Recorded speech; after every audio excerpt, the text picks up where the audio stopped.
Ibinahagi ni Pastor Steve Castillo sa programang Count Your Blessings sina Congresswoman Cherry Domingo Umali at Dr. Kita Guzman ang kwento ng kanyang buhay mula sa mga pagsubok, pagpapatawad hanggang sa mga biyayang natanggap niya mula sa Diyos. Ayon kay Pastor Steve, noong kanyang kabataan ay pinagsasabay niya ang pagiging estudyante at pagiging singer upang masuportahan ang kanyang pag-aaral at makatulong sa kanyang pamilya lalo na't 5 silang magkakapatid. Mag-aaral sa araw at kumakanta sa gabi. Oo, puyat din. Kalimitang uwi ko, 1 o'clock ng gabi, no?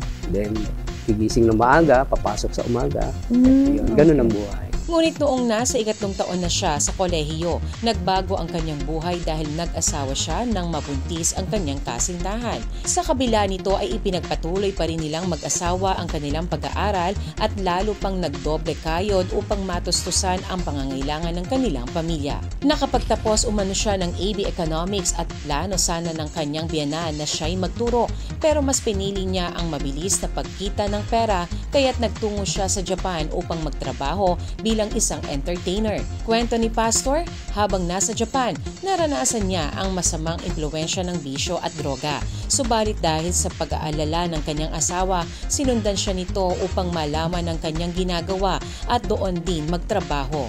Sa kanilang muling pagkikita ay unti-unti silang napalapit sa Diyos matapos silang linggo-linggong imbitahan sa isang Christian church ng kasamahan ng kanyang asawa sa trabaho. Dahil pareho na silang kumikita, nag-invest sila sa Pilipinas at nagpundar ng bahay at bukid.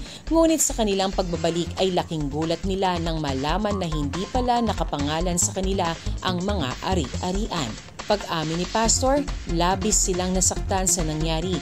Ngunit dahil mayroon na silang nabuong koneksyon sa Diyos, sa halip na magalit, tinuruan sila nito na magpatawad at magtiwalang muli at doon na nagsimula ang kanilang pagbangon. Pinagkatiwala ko sa Panginoon at yon doon ko napatunayan na ang pagkilos ng Diyos sa akin, sa aming pamilya ay nandoon sapagkat ni minsan hindi kami pinabayaan ng Panginoon. At kahit na ganun ang nangyari, kahit na as in wala talaga, 0-0 balance talaga, lahat nga ng trabaho pinasok ko.